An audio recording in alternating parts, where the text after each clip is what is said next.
Ignition sequence start. 6, 5, 4, 3, 2, 1, 0. Liftoff. We have a liftoff.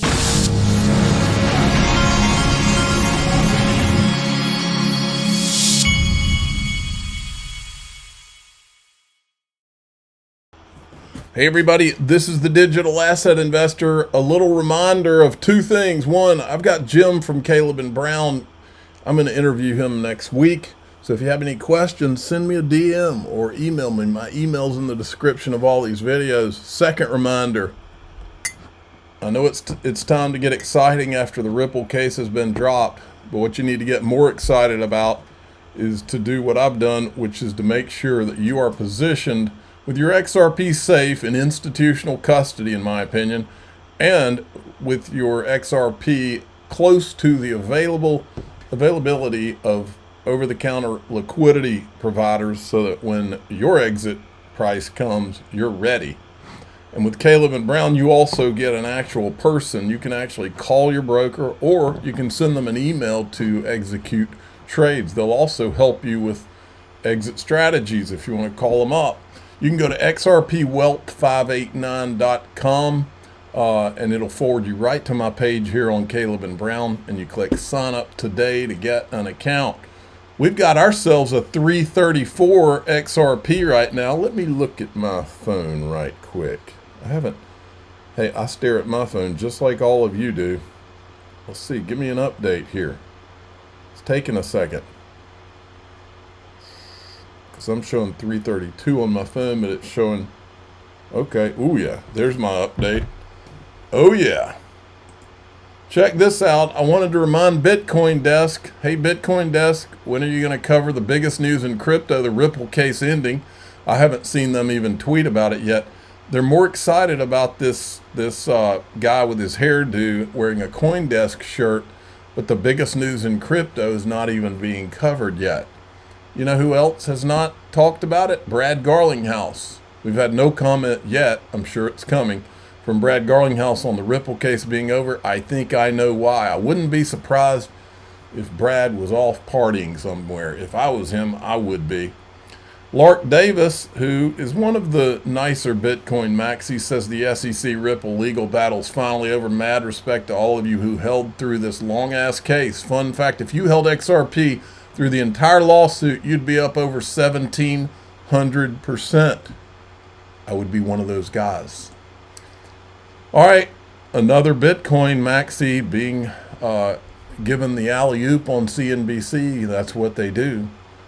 But they're wrong in what they're saying, because yes, I believe Bitcoin could be an open protocol that powers the internet if it's on the XRP ledger. That's a bold claim. A lot of people talk about it as just digital gold, and maybe that's all it should be. You have a more ambitious sort of thought about where it all goes. You know, we think Bitcoin can be the open protocol that powers the internet. It can move at the speed of the internet. And we as a company can move faster. Our customers, the efficiency at which their money can move across jurisdictions is much greater when Bitcoin is powering money for the internet. So that's something that we've been, with discipline, investing behind for some years, whether that's enabling the buy-sell product, where 8 million of our accounts, our customers, have purchased or sold Bitcoin through our Cash App platform, or it's opening up mining, as we'll be launching in the back half of this year. Our proto mining initiative has a launch event next week, actually, where we'll be releasing chips that help democratize the mining ecosystem. All right, you stick to that. All right, here, this is from Rail that Ripple just bought. Man behind the platform, Rail's head of product, Jack Murphy. For the new to Rail followers, Jack leads all things product at Rail, is obsessed with optimizing stablecoin flows, knows a lot about the cross-border payments. Give him a follow for great product nerdery. And that's from him. News is out, excited to join forces with Ripple to continue our stablecoin payments journey. Mission doesn't change and work isn't done. This is only the start. You're darn right. And here's Paul Barron on the Ripple case as well. as the Rail purchase. Rail is now joining Ripple. Rail has a lot of cross-border payment settlement. This only increases the coffers for Ripple. One note in this tweet right here is this one right there, and it's that we power 10% of all B2B stablecoin volume, and now that we've got Ripple, we're going to scale faster. So 10% significant by one company, and now all of that sitting in Ripple. All right, and then he put this out, XRP ETF watch, why 2025 could be the year. The numbers don't lie. XRP ETF approval odds have skyrocketed from 70 to 90% on Polymarket following the SEC settlement. Here's what's driving the optimism: legal clarity, institutional interest, market maturity. Bloomberg analyst upgraded XRP ETF approval chances to 85% for 2025 with final decisions expected Q3, Q4.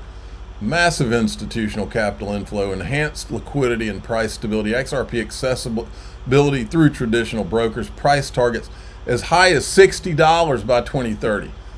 Not according to Dom from EZA. I meant to play this in the last video. I'll play it now. We have worked at this point with, I think, over 12 different blockchains, but Ripple really stands out in how professional they are, in how quickly they can move, and also the diligence, quite frankly, they do on the partners that they work with. They don't just work with anyone. And we really respect our partners when they are very mindful about who they do business with. The future that we are working towards with Ondo Finance truly is one where financial services and capital markets more broadly truly operate and move 24/7, and where anyone globally with an internet connection can have access to US financial products whenever they want. Ripple's a company of really professional people working really hard on this. That's why we chose XRP. We believe in XRP. We're not making a price prediction, but we do believe it's a coin that will have the most utility out there. Bitcoin is a store of value. I agree with Mike McGlone, but I think that XRP has a true use case. There's just no doubt about it. And the Ripple team, from the interaction we've had with them, they're really professional. They act like investment bankers over there. They know what they're doing, and they will make this work. Crypto has been in the news time and time again, and I just want to share that I am on the board of Ripple. Ripple is XRP.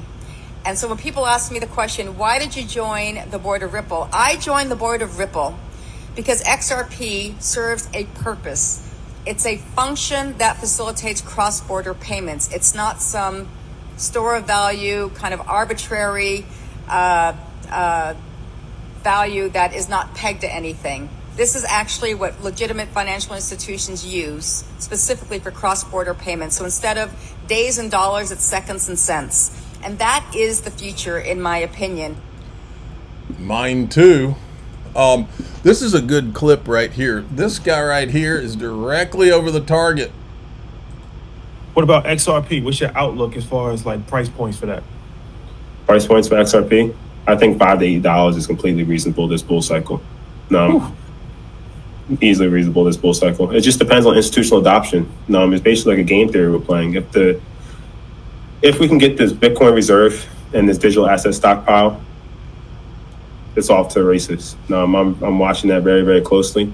But XRP has performed very well. And the best way I like to have the analogy for XRP, we all know about the lawsuit. The lawsuit's still not over officially yet.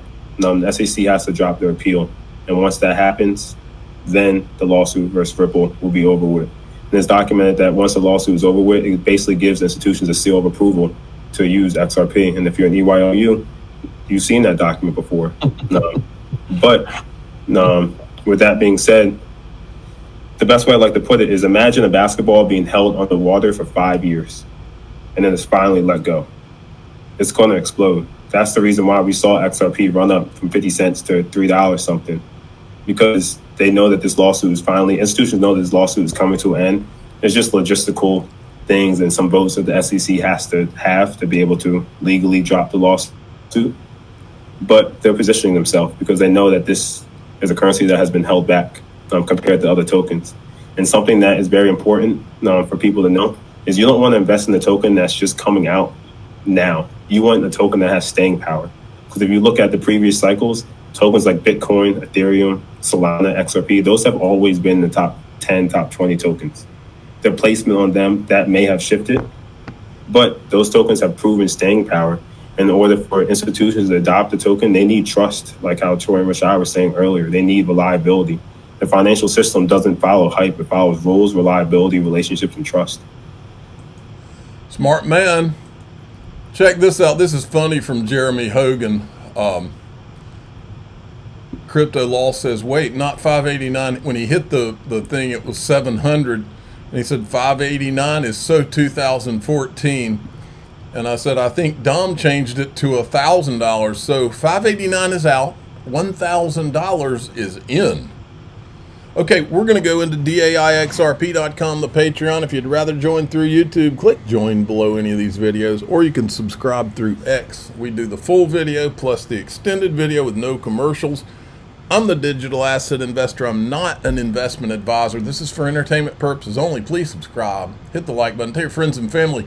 We're going to go see what the chart guys are saying after this case has been settled, what they see as far as XRP price. Here we go.